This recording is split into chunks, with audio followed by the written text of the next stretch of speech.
বৌমা। হ্যাঁ মা, এই যে এটা আমার ননদের মেয়ে। ভালো আছো? হ্যাঁ, তুমি ভালো আছো? আমিও ভালো আছি।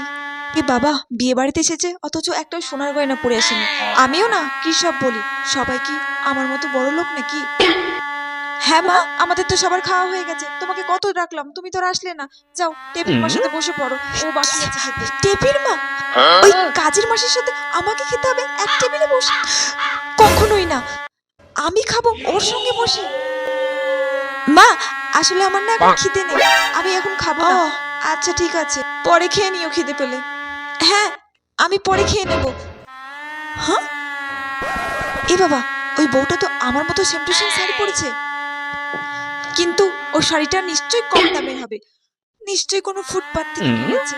আমার শাড়িটার মতো দামি হবে না, আমার শাড়িটার দাম তো 1,00,000 টাকা। যতই আমার মতো শাড়ি পরে আসুক,